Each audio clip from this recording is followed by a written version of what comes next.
नमस्ते, केदार सीकर सनातन संस्कार चॅनलमध्ये आपले सहर्ष स्वागत आहे। आज आपण ऐकणार आहोत BGM 022 म्हणजेच श्रीमद भगवद्गीता मराठी भाष्य वाचन भाग क्रमांक 22।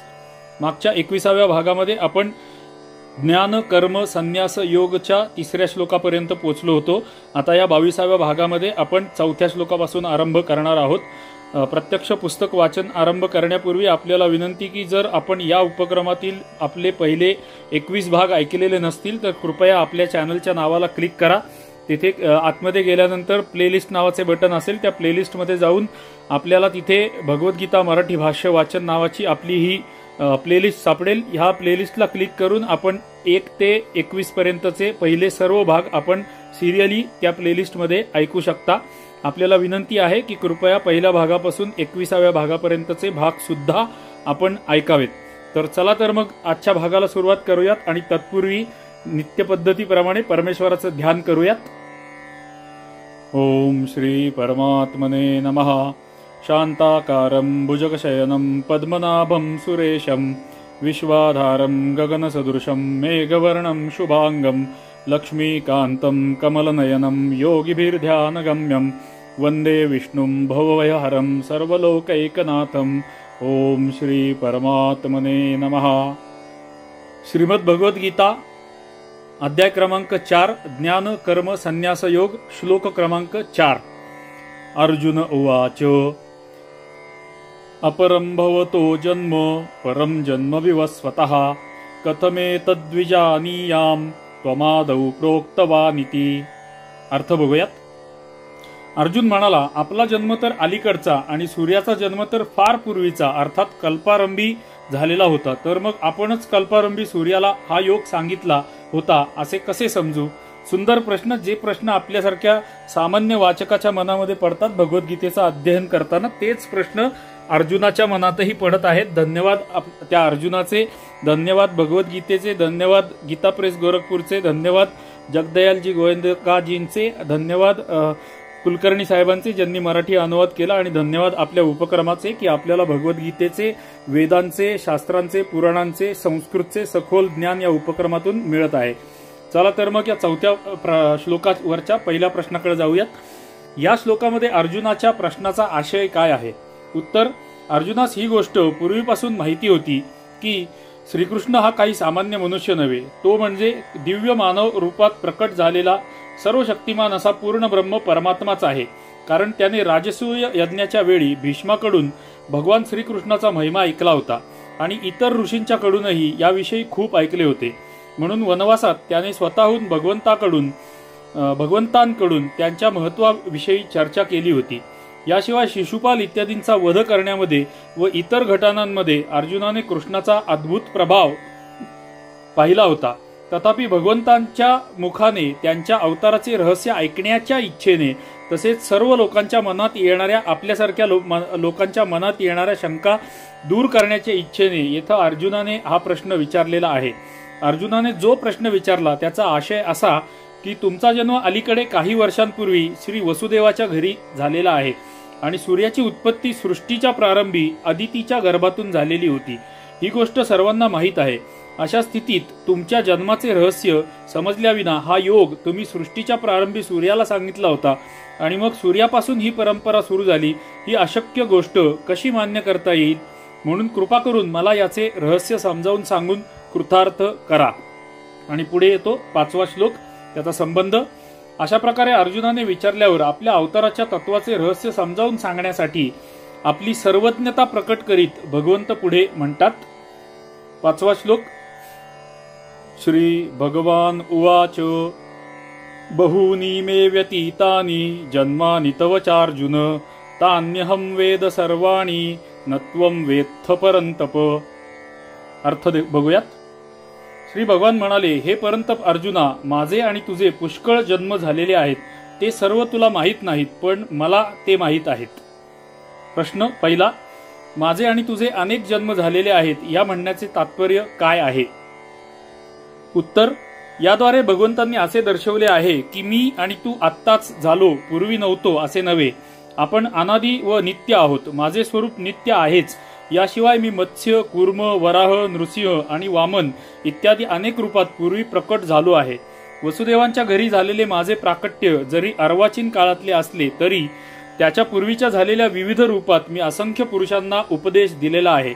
म्हणून मी जे सांगितले की हा योग मी प्रथम सूर्याला सांगितला होता, याबद्दल तुला आश्चर्य व अशक्यता मानण्याचे काहीच कारण नाही. कल्पाच्या प्रारंभी मी नारायणाच्या रूपात सूर्याला हा योग सांगितला होता, असा भगवंताच्या म्हणण्याचा आशय समजला पाहिजे. पुढचा प्रश्न, ते सर्व तू जाणत नाहीस परंतु मी जाणतो या म्हणण्याचे तात्पर्य काय? ते सर्व आपले जन्म, म्हणजे भगवंत सांगतायत ना की पूर्वीचे जन्म तू जाणत नाहीस पण मी जाणतो, तर आपले ते सर्व पूर्वीचे जन्म तू जाणत नाहीस परंतु मी जाणतो या भगवंताच्या म्हणण्याचे तात्पर्य काय, असा प्रश्न आहे. आणि त्याचं उत्तर, या विधानात भगवंतांनी स्वतःची सर्वज्ञता आणि जीवांची अल्पज्ञता यांचा संकेत दिलेला आहे. आशय असा की मी कोणकोणत्या कारणांनी कोणकोणत्या रूपात प्रकट होऊन कोणकोणत्या वेळी काय काय लीला केलेल्या आहेत हे सर्व तू सर्वज्ञ नसल्यामुळे तुला माहीत नाही. तुला माझ्या आणि स्वतःच्या पूर्वजन्मांची आठवण नाही, त्यामुळे तू असा प्रश्न विचारित आहेस. परंतु माझ्यापासून या जगातील कोणतीही गोष्ट लपून राहिलेली नाही. भूत, वर्तमान आणि भविष्य हे सर्व काळ मला वर्तमान काळाप्रमाणेच आहेत. मी सर्व जीव आणि त्यांच्या सर्व गोष्टी पूर्णपणे जाणतो. कारण मी सर्वज्ञ आहे म्हणून मी हे जे काही सांगत आहे की मीच कल्पाच्या प्रारंभी या योगाचा उपदेश सूर्याला केला होता, त्याबद्दल तू किंचितही शंका घेऊ नकोस. पुढचा श्लोक, 6व्या श्लोकाचा संबंध. आजवर माझे पुष्कळसे जन्म झालेले आहेत असे भगवंताच्या मुखातून ऐकल्यावर हे जाणण्याची इच्छा उत्पन्न होते की भगवंताचा जन्म कशा प्रकारे होतो आणि भगवंतांच्या जन्मात व इतर लोकांच्या जन्मात काय फरक आहे. तेव्हा ही गोष्ट समजावून सांगण्यासाठी भगवंत आपल्या जन्माचे रहस्य पुढच्या श्लोकामध्ये 6व्या श्लोकामध्ये सांगत आहेत. अजोपि सन्नव्ययात्मा भूतानामीश्वरोऽपि सन् प्रकृतीं स्वामधिष्ठाय संभवाम्यात्ममायया. अर्थ बघूयात. मी जन्मरहित आणि अविनाशी असूनही तसेच सर्व प्राण्यांचा ईश्वर असूनही आपल्या प्रकृतीला स्वाधीन करून आपल्या योगमायेने प्रकट होत असतो. पहिला प्रश्न, अजहा, अव्ययात्मा आणि भूतानामईश्वरः या पदांच्या बरोबर अपि आणि मन या अपि आणि सन यांचा प्रयोग करून येथे कोणता उपाय दाखवला आहे? उत्तर, याद्वारे भगवंतांनी असे दर्शवले आहे की मी अजन्मा आणि अविनाशी आहे. वास्तविक माझा जन्म आणि विनाश कधीही होत नाही. तरीही मी सामान्य माणसाप्रमाणे जन्म घेतो व विनष्ट होतो असे लोकांना वाटते. अशा प्रकारे मी सर्व प्राण्यांचा ईश्वर असूनही मी एक सामान्य मनुष्य असल्यासारखाच भासतो. माझ्या अवताराचे रहस्य न जाणणारे लोक जेव्हा मी मत्स्य, कूर्म, वराह आणि मनुष्यादी रूपात प्रकट होतो तेव्हा माझा जन्म झाला असे मानतात व जेव्हा मी अंतर्धान पावतो त्यावेळी माझा विनाश झाला असे ते समजतात. जेव्हा त्या रूपांमध्ये मी दिव्य लीला करतो तेव्हा मला आपल्यासारखा सामान्य माणूस समजून ते लोक माझी अवहेलना करतात असा त्यांचा आशय आहे. हा सर्व शक्तिमान सर्वेश्वर नित्य, शुद्ध, बुद्ध, मुक्त स्वभावाचा साक्षात पूर्णब्रह्म परमात्माच जगाचे कल्याण करण्यासाठी या रूपात प्रकट होऊन दिव्य लीला करीत आहे. हे त्या बिचाऱ्यांना समजत नाही, कारण त्या प्रसंगी मी आपल्या योगमायेच्या पडद्यामध्ये लपून असतो. भगवंतांची योगमाया ही त्यांची अत्यंत प्रभावशाली व ऐश्वर्यमय अशी शक्ती आहे. हाच दोन्हींमधील फरक होय. पुढचा प्रश्न, मी आपल्या प्रकृतीला ताब्यात ठेवून आपल्या योगमायेने प्रकट होतो या म्हणण्याचे तात्पर्य काय? उत्तर, याच्याद्वारे भगवंतांनी सामान्य जीवांच्या पेक्षा आपल्या जन्माचे वेगळेपण दाखवले आहे. तात्पर्य असे की ज्या प्रकारे जीव प्रकृतीच्या ताब्यात जाऊन आपापल्या कर्माप्रमाणे बऱ्या वाईट योनींमध्ये जन्म धारण करतात आणि सुखदुःख भोगतात, त्या प्रकारे माझा जन्म नसतो. मी आपल्या प्रकृतीचा अधिष्ठाता बनून स्वतःच आपल्या योगमायेने वेळोवेळी दिव्यलीला करण्यासाठी आवश्यक ते रूप धारण करीत असतो. माझा जन्म स्वतंत्र व दिव्य असतो. जीवांच्या प्रमाणे तो कर्मवश नसतो. पुढचा प्रश्न, सामान्य जीवांचे जन्मणे, मरणे व भगवंतांचे प्रकट होणे व अंतर्धान पावणे यात काय फरक आहे? उत्तर, सामान्य जीवांचा जन्म व मृत्यू त्यांच्या कर्माप्रमाणे होतो, त्यांच्या स्वतःच्या इच्छेप्रमाणे नव्हे. त्यांना मातेच्या गर्भात राहून त्रास भोगावा लागतो. जन्माच्या वेळी ते मातेच्या योनीतून शरीरासह बाहेर येतात. त्यानंतर हळूहळू वृद्धिंगत होऊन शरीराचा नाश झाल्यावर मरून जातात. पुन्हा कर्माप्रमाणे दुसऱ्या योनीत जन्म घेतात. परंतु भगवंतांचे प्रकट होणे व अंतर्धान पावणे हे यापेक्षा फार वेगळे आहे आणि ते त्यांच्याच इच्छेवर अवलंबून असते. ते हवे तेव्हा हवे तिथे हव्या त्या रूपात प्रकट होतात व अंतर्धान पाहू शकतात. एका क्षणात मोठे होतात आणि मोठ्याचे लहान बनतात व इच्छेप्रमाणे रूप बदलतात. याचे कारण ते प्रकृतीला बांधलेले नाहीत. प्रकृतीच त्यांच्या इच्छेप्रमाणे चालते. म्हणून 11व्या अध्यायात अर्जुनाने प्रार्थना केल्यावर भगवंतांनी प्रथम विश्वरूप धारण केले, नंतर ते लपवून ते चतुर्भुज रूपात प्रकट झाले आणि त्यानंतर मनुष्य रूपात आले. यामध्ये एका रूपातून दुसऱ्या रूपात प्रकट होणे व दुसरे रूप लपवणे म्हणजेच जन्मणे मरणे नव्हे, फक्त ती लीला होय. पुढचा प्रश्न, भगवान श्रीकृष्णांचा जन्म माता देवकीच्या गर्भातून सामान्य माणसांच्या प्रमाणेच झाला असेल, मग लोकांचा जन्म व भगवंतांचे प्रकट होणे यांमध्ये फरक तो कोणता? सुंदर प्रश्न. वाचकाच्या मनामध्ये येणार हे सर्व प्रश्न आणि त्यांची रेडीमेड उत्तर आपल्याला इथे मिळतात. उत्तर असे नव्हे. श्रीमद भगवताचा तो अवतार प्रसंग पाहिल्यावर या शंकेचे निरसन आपोआप होऊन जाईल. तेथे असे सांगितले आहे की त्यावेळी माता देवकीने शंख, चक्र, गदा व पद्म धारण केलेल्या चतुर्भुज दिव्य देवरूपाने प्रकट झालेल्या अशा भगवंतांना पाहिले व त्यांची स्तुती केली. नंतर माता देवकीने प्रार्थना केल्यावर भगवंतांनी शिशुरूप धारण केले. म्हणून त्यांचा जन्म सामान्य माणसांप्रमाणे माता देवकीच्या गर्भातून झालेला नाही, ते आपोआपच प्रकट झाले होते. अरे, ही नवीन माहिती आपल्यासाठी. पुढे जन्मधारणेची लीला करण्यासाठी अशी गोष्ट दाखवली की जणू सामान्य माणसांच्या प्रमाणे भगवंत 10 महिने माता देवकीच्या गर्भात राहिले आणि योग्य वेळी त्यांचा जन्म झाला. पुढच्या श्लोकाचा संबंध. अशा प्रकारे भगवंतांच्या तोंडून त्यांच्या जन्माचे रहस्य ऐकल्यावर अशी जिज्ञासा उत्पन्न होते की भगवंत कोणत्या वेळी आणि कोणत्या कारणांनी अशा प्रकारे अवतार धारण करतात. यावर भगवंत पुढील 2 श्लोकात आपल्या अवताराची वेळ, अवताराचा हेतू आणि उद्देश येथे सांगत आहेत. आता पुढचे 2 श्लोक जगप्रसिद्ध असलेले 2 श्लोक, आपल्यातल्या प्रत्येकाला हे श्लोक माहिती असतात. श्लोक क्रमांक 7. यदा यदा हि धर्मस्य ग्लानिर्भवति भारत अभ्युत्थानमधर्मस्य तदात्मानं सृजाम्यहम. अर्थ बघूया. हे भारता, जेव्हा जेव्हा धर्माचा ऱ्हास आणि अधर्माची वाढ होत असते तेव्हा तेव्हाच मी आपले रूप रचतो, म्हणजेच आकार घेऊन लोकांसमोर प्रकट होतो. पहिला प्रश्न 7व्या श्लोकावरचा. यदा या पदाचा 2 वेळा उपयोग करून काय आशय या श्लोकामध्ये दाखवला आहे? उत्तर, भगवंताच्या अवताराची काही निश्चित अशी वेळ नसते की तीमुळे अमुक युगात, अमुक वर्षात, अमुक महिन्यात आणि अमुक दिवशी भगवंत प्रकट होतील. एका युगात किती वेळा कोणत्या रूपात ते प्रकट होतात याचाही काही नेम नाही. ही गोष्ट स्पष्ट करून सांगण्यासाठी येथे यदा या पदाचा 2दा उपयोग केला आहे. याचा आशय असा की धर्माची हानी आणि अधर्माची वृद्धी यांमुळे जेव्हा आणि ज्यावेळी भगवंतांना आपण प्रकट व्हावे असे वाटते तेव्हाच ते प्रकट होतात. पुढचा प्रश्न, जी झाल्यावर भगवंत अवतार धारण करतात ती धर्माची हानी व पापाची वृद्धी कशा प्रकारची असते? सुंदर प्रश्न. उत्तर, कोणत्या प्रकारची धर्महानी व पापवृद्धी झाल्यावर भगवंत अवतार ग्रहण करतात याचे स्वरूप वस्तुतः भगवंतच जाणतात. मनुष्य त्याचा नक्की निर्णय करू शकत नाही. बऱ्याच लोकांना असं वाटतं की आता तर एवढा धर्म भ्रष्ट झालेला आहे किंवा परधर्मीयांचं एवढं आक्रमण चालू आहे आणि आता परमेश्वर जन्म का नाही घेतात असं बऱ्याच लोकांना वाटतं आणि जन्म घेत नाहीयेत म्हणजे भगवंत नाहीच आहेत असं बऱ्याच लोकांना वाटतं. त्या लोकांच्या शंकेला इथं उत्तर या प्रश्नाच्या उत्तरामध्ये सुंदर उत्तर आहे. पुन्हा पहिल्यापासून वाचतो. कोणत्या प्रकारची धर्महानी व पापवृद्धी झाल्यावर भगवंत अवतार ग्रहण करतात याचे स्वरूप वस्तुतः भगवंतच जाणतात. मनुष्य त्याचा नक्की निर्णय करू शकत नाही.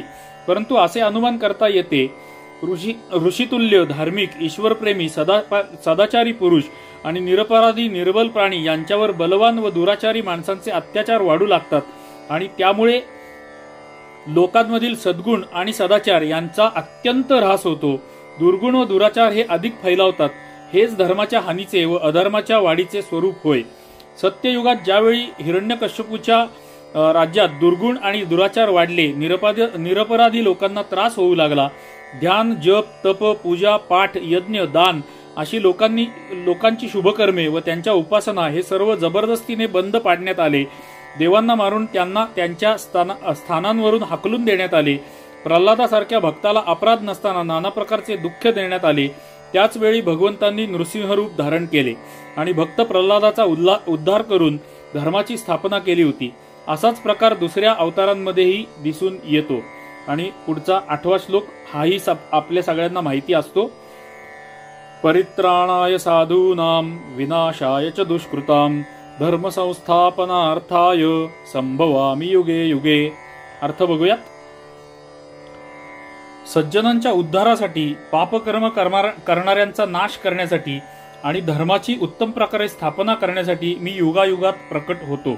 पहिला प्रश्न, साधू हा शब्द येथे कोणत्या प्रकारच्या मनुष्यांचा वाचक आहे आणि त्यांचे परित्राण किंवा उद्धार करणे म्हणजे काय? उत्तर, जे पुरुष अहिंसा, सत्य, अस्तेय, ब्रह्मचर्य इत्यादी समस्त सामान्य धर्माचे आणि यज्ञ, दान, तप व अध्यापन, प्रजापालन इत्यादी आपापल्या वर्णाश्रम धर्माचे व्यवस्थितपणे पालन करतात, दुसऱ्यांचे हित करणे हाच ज्यांचा स्वभाव आहे, जे सद्गुणांचे भांडार व सदाचारी आहेत व जे श्रद्धेने व प्रेमाने भगवंतांचे नाम, रूप, गुण, प्रभाव, लीला इत्यादींचे श्रवण, कीर्तन, स्मरण इत्यादी करणारे भक्त आहेत, त्या पुरुषांचा वाचक असा हा साधू शब्द येथे आहे.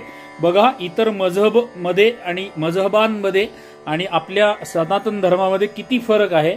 त्यांची फिलॉसॉफी आणि आपली फिलॉसॉफी किंवा त्यांची विचारधारा, त्यांच्या आसमानी किताबातील विचारधारा आणि आपल्या भगवद्गीतेतील भगवंतांची विचारधारा किंवा उपदेश, विचारधारा नाही म्हणू शकत आपण त्याला, उपदेश, याच्यामध्ये किती मोठा फरक आहे हे आपण इथं जाणून घेऊ शकता. पुढे जाऊयात. अशा पुरुषांच्यावर दुष्ट दुराचार्यांकडून जे भीषण अत्याचार केले जातात त्या अत्याचारापासून त्यांना पूर्णपणे मुक्त करणे, त्यांना उत्तम गती देणे, आपले दर्शन देऊन त्यांच्या सर्व संचित पापांचा समूळ नाश करून त्यांचे परम कल्याण करणे, आपल्या दिव्य लीलेचा विस्तार करून श्रवण, मनन, चिंतन व कीर्तन इत्यादींच्या द्वारे सुगमपणे लोकांना उद्धाराचा मार्ग उघडणे इत्यादी सर्व गोष्टी साधू पुरुषांच्या परित्राणामध्ये म्हणजेच उद्धार करण्यामध्ये येतात. पुढचा प्रश्न, येथे दुष्कृताम हे पद कोणत्या मनुष्यांचे वाचक आहे आणि त्यांचा विनाश करणे म्हणजे काय? उत्तर, जे पुरुष निरपराध, सदाचारी आणि भगवंताच्या भक्तांवर अत्याचार करणारे आहेत, जे खोटेपणा, कपट, चोरी, व्यभिचार इत्यादी दुर्गुणांचे व दुराचारांचे भांडार आहेत, जे नाना प्रकारचे अन्याय करून धनाचा संग्रह करणारे व नास्तिक आहेत, तसेच भगवान व वेदशास्त्र यांचा विरोध करणे हाच ज्यांचा स्वभाव आहे, अशा आसुरी स्वभावाच्या दुष्ट पुरुषांचे वाचक दुष्कृताम हे पद येथे वापरले आहे. अशा दुष्ट प्रकृतीच्या दुराचारी मनुष्यांची वाईट सवय सोडवण्यासाठी किंवा त्यांना पापांपासून मुक्त करण्यासाठी त्यांना काही शिक्षा देणे, युद्धाने किंवा कोणत्याही प्रकाराने त्यांचा या आसुरी शरीरापासून संबंध तोडणे किंवा तोडवणे इत्यादी सर्व गोष्टी त्यांचा विनाश करणे यामध्ये येतात.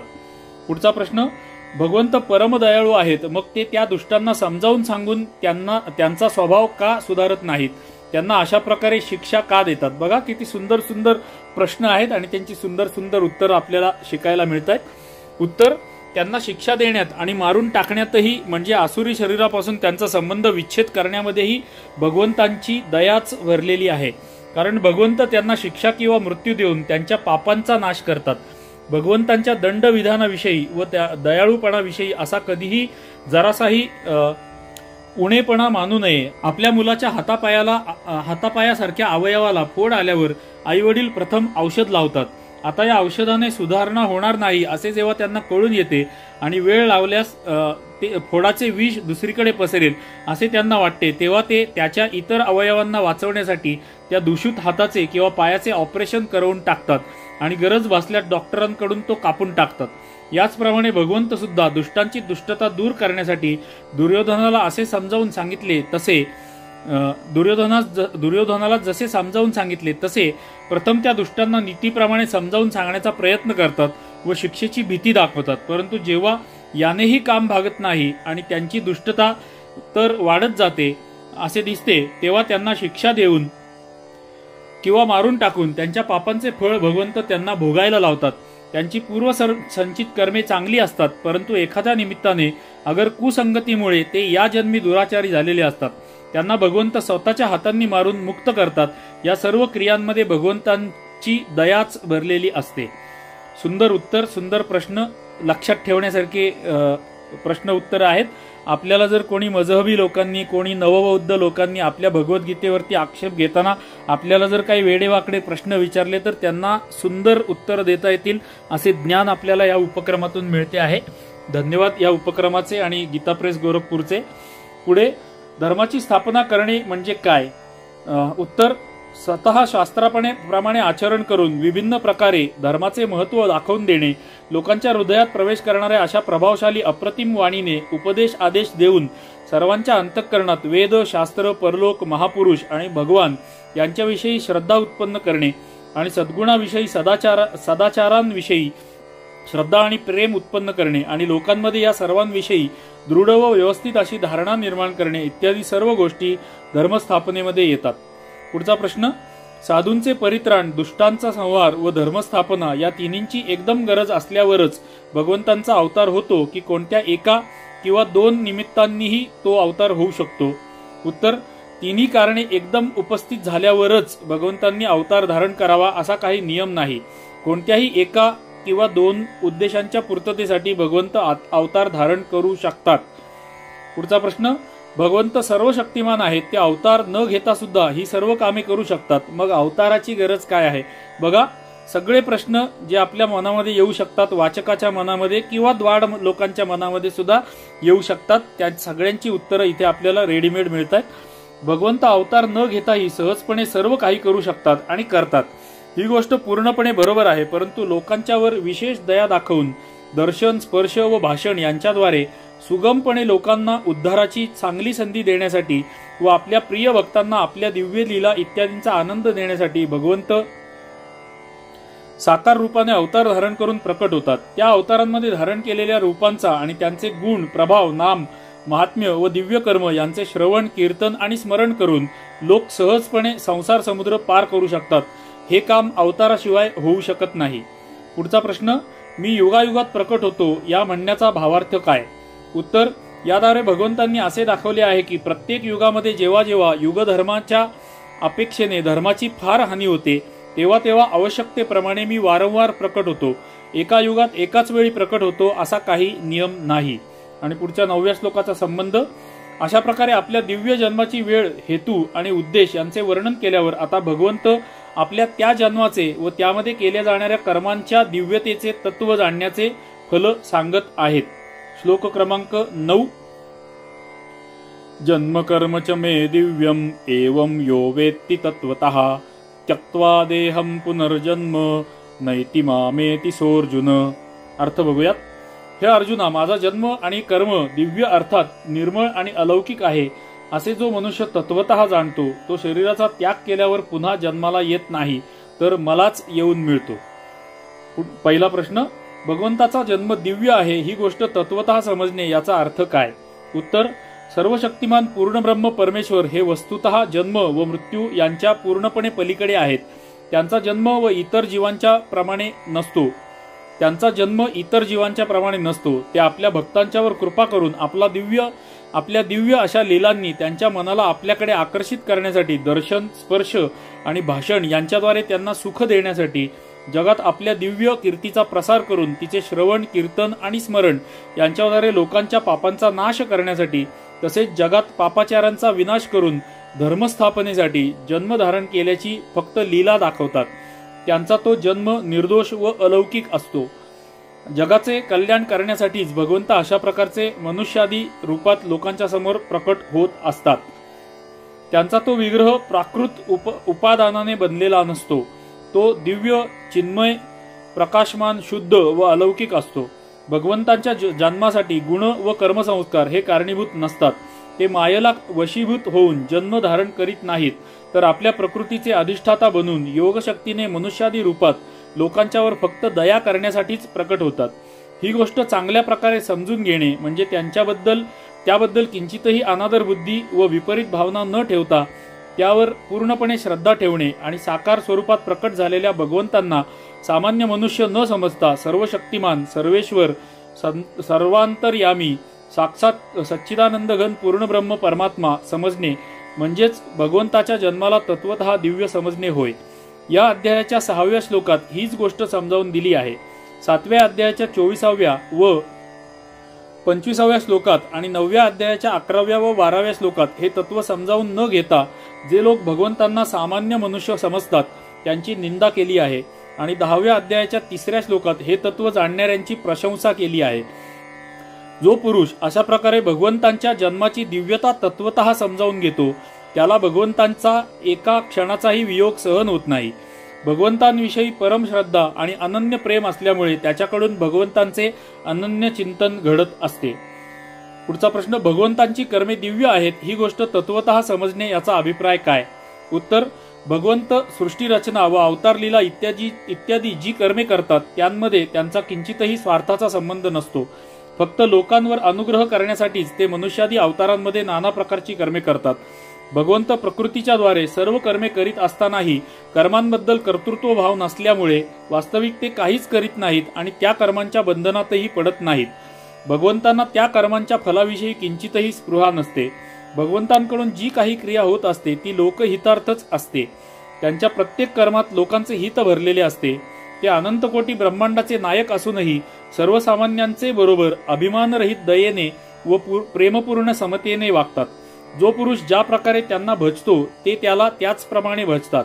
आपल्या अनन्य भक्तांचा योगक्षेम भगवंत स्वतःच चालवतात. त्यांना दिव्य ज्ञान देतात आणि भक्तिरूपी नौकेवर बसलेल्या भक्तांचा भवसागरातून त्वरित उद्धार करण्यासाठीच भगवंत स्वतःच त्यांचे कर्णधार बनतात. अशा प्रकारे भगवंतांची सर्व कर्मे आसक्ती, अहंकार व कामना इत्यादी दोषांपासून पूर्णपणे रहित, निर्मल व अशुद्ध असतात आणि ती फक्त लोकांचे कल्याण करण्यासाठीच असतात. तसेच नीती, धर्म, शुद्ध प्रेम आणि भक्ती इत्यादींचा प्रचार जगात करण्यासाठीच ती कर्मे असतात. ती सर्व कर्मे करीत असतानाही भगवंतांचा त्या कर्मांशी काहीही संबंध नसतो. ते त्या कर्मांच्या पलीकडे असतात. ते अकर्ता असतात. हा सर्व भाग चांगल्या प्रकारे समजून घेणे, त्याविषयी किंचितही अनादर भाव किंवा विपरीत भावना न बाळगता त्यावर पूर्ण विश्वास ठेवणे म्हणजेच भगवंतांची कर्मे तत्वतः दिव्य समजणे होय. अशा प्रकारे जाणून घेतल्यावर ते जाणणाऱ्यांना पुरुषांची कर्मे सुद्धा शुद्ध आणि अलौकिक बनून जातात. म्हणजे नंतर तोही सर्वांच्या बरोबर दया, समता, धर्म, नीती, विनय आणि निष्काम प्रेम भावना यांनी युक्त अशी वर्तणूक करू लागतो. पुढचा प्रश्न, भगवंतांचा जन्म आणि कर्म या दोन्हींची दिव्यता समजून घेतल्याने भगवंतांची प्राप्ती होते की यापैकी एकाच्या दिव्यतेचे ज्ञान झाल्यामुळे होते? सुंदर प्रश्न. उत्तर, दोन्हींपैकी कोणत्याही एकाची दिव्यता जाणण्यानेही भगवंतांची प्राप्ती होते. काय दोन गोष्टी दिल्यात? भगवंतांचा जन्म आणि कर्म या दोन्हींची दिव्यता समजून घेतल्याने. भगवंताचा जन्म जरी आपल्याला समजला तरी सुद्धा आपल्याला भगवंतांची प्राप्ती होते आणि त्यांची कर्म जरी आपल्याला समजली तरी भगवंतांची प्राप्ती होते. याची दिव्यता म्हणजे या दोघींपैकी एकाची दिव्यता आपल्याला समजली तरी सुद्धा भगवंतांची प्राप्ती होते. मग दोन्हींची दिव्यता जाणण्याने होते यात सांगायचे ते काय? पुढचा प्रश्न, अशा प्रकारे जाणणाऱ्याला पुनर्जन्म मिळत नाही. अशा प्रकारे भगवंतांना जाणणाऱ्याला पुनर्जन्म मिळत नाही, त्याला माझी प्राप्ती होते या म्हणण्याचा आशय काय आहे? उत्तर, असे जाणणाऱ्याला पुनर्जन्म न मिळता तो कोणत्या स्थितीला प्राप्त होतो, त्याची स्थिती काय होते, ही जिज्ञासा पूर्ण करण्यासाठी माझी प्राप्ती होते असे भगवंतांनी म्हटले आहे. आणि ज्याला भगवंतांची प्राप्ती होते त्याचा पुनर्जन्म होत नाही हा सिद्धांतच आहे. पुढचा प्रश्न, येथे जन्म कर्मांची दिव्यता जाणणाऱ्याला शरीर त्यागानंतर भगवंतांची प्राप्ती होते असे सांगितले आहे. तेव्हा प्रश्न असा की त्याला याच जन्मी भगवंत मिळत नाहीत काय? उत्तर, या जन्मी प्राप्त होत नाहीत असे नव्हे. तो भगवंतांच्या जन्म कर्माची दिव्यता ज्यावेळी पूर्णतः जाणतो त्याच वेळी त्याला भगवंत प्रत्यक्ष भेटतात. परंतु मेल्यावर त्याचा पुनर्जन्म होत नाही. तो भगवंतांच्या परमधामास जातो. हा विशेष भाव दाखवण्यासाठी येथे सांगितले आहे की शरीर त्यागानंतर त्याला माझी प्राप्ती होते. पुढचा 10वा श्लोक. 10व्या श्लोकाचा संबंध. अशा प्रकारे भगवंतांचे जन्म व कर्म हे तत्वतः दिव्य आहेत हे जाणून घेण्याचे जे फल सांगितले गेले आहे ते अनादी परंपरेने चालत आले आहे. ही गोष्ट स्पष्ट करण्यासाठी भगवंत पुढे 10व्या श्लोकामध्ये म्हणतात, वीतराग भय क्रोधा मन्मया मामुपाश्रिताः बहवो ज्ञान तपसा पूता मद्भाव मागताः. अर्थ बघूयात. पूर्वी सुद्धा ज्यांचे आसक्ती, भय आणि क्रोध पूर्णपणे नाहीसे झाले होते आणि जे माझ्यात अनन्य प्रेमपूर्वक स्थित राहत होते असे माझा आश्रय घेतलेले पुष्कळसे भक्त वर सांगितलेल्या ज्ञानरूप तपाने पवित्र होऊन माझ्या स्वरूपाला प्राप्त झालेले आहेत. पहिला प्रश्न, वीतराग भय क्रोधाहा हे पद कोणत्या प्रकारच्या पुरुषांचे वाचक आहे आणि येथे या विशेषणाचा प्रयोग करण्याचा भावार्थ काय? उत्तर, आसक्तीचे नाव राग असे आहे. कोणत्याही प्रकारच्या दुःखाच्या शक्यतेमुळे अंतःकरणात जे घाबरल्यासारखे होते त्या विकारचे नाव भय होय. आणि आपल्यावर अपकार करणाऱ्याबद्दल व नीतीविरुद्ध किंवा आपल्या मनाविरुद्ध वर्तणूक करणाऱ्याबद्दल होणाऱ्या उत्तेजनापूर्ण भावनेचे नाव क्रोध होय. या तिन्ही विकारांचा ज्या पुरुषांमध्ये पूर्ण अभाव झालेला असतो त्यांचे वाचक वीतराग भयक क्रोधाः हे पद आहे.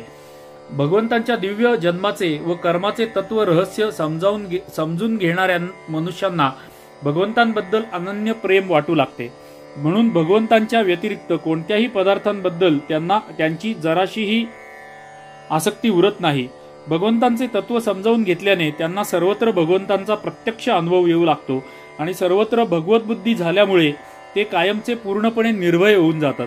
त्यांच्याबरोबर कोणी कसेही वागले तरी ते भगवंतांच्या इच्छेनेच तसे झाले असे मानतात आणि जगातील सर्व घटनांना भगवंतांची लीला समजतात. म्हणून कोणत्याही निमित्ताने त्यांच्या अंतःकरणात क्रोधाचा विकार उत्पन्न होत नाही. बघा किती मोठं उपदेश, किती मोठं ज्ञान आपल्याला या साध्या साध्या शब्दांमधून आणि साध्या प्रश्न उत्तरांमधून मिळतं आहे. अशा प्रकारे भगवंतांच्या जन्माचे व कर्माचे रहस्य जाणणाऱ्या भक्तांमध्ये भगवंतांच्या दयेने सर्व प्रकारच्या दुर्गुणांचा पूर्ण अभाव होतो. हाच आशय दाखवण्यासाठी येथे वीतराग भयक क्रोधाः या विशेषणाचा प्रयोग केला गेला आहे. पुढचा प्रश्न, मन्मयाः या पदाचा भावार्थ काय? उत्तर, भगवंतांविषयी अनन्य प्रेम असल्यामुळे ज्या ज्ञानी भक्तांना सर्वत्र भगवंतच दिसू लागतो त्यांचे वाचक मन्मयाः हे पद आले आहे. या विशेषणाचा उपयोग करून असे दर्शविले आहे की जे भगवंतांच्या जन्माला आणि कर्मांना दिव्य समजून भगवंतांना ओळखतात त्या ज्ञानी भक्तांना भगवंतांबद्दल अनन्य प्रेम वाटू लागते. म्हणून ते भक्त निरंतर भगवंतांशी तन्मय होऊन जातात आणि सर्वत्र त्यांना भगवंत दिसू लागतो. पुढचा प्रश्न, मामुपाश्रिताः याचा भावार्थ काय? उत्तर, जे पुरुष भगवंतांचा आश्रय घेतात, जे नेहमी त्यांच्यावरच अवलंबून राहतात, जे सतत त्यांच्यामध्येच संतुष्ट असतात, ज्यांचे स्वतःचे असे कोणतेही कर्तव्य उरलेले नसते आणि जे सर्व काही भगवंतांचे आहे असे समजून भगवंतांच्या आज्ञेचे पालन करण्याच्या उद्देशाने त्यांची सेवा म्हणूनच सर्व कर्मे करीत असतात, अशा त्या पुरुषांचे वाचक मामुपाश्रिताः हे पद आहे. या विशेषणाचा उपयोग करून येथे असे दर्शवले आहे की भगवंतांचे ज्ञानी भक्त सर्व प्रकारे शरणागत झालेले असतात. ते नेहमी भगवंतांवरच अवलंबून असतात. शरणागतीच्या सर्व भावनांचा त्यांच्यामध्ये पूर्ण विकास झालेला असतो.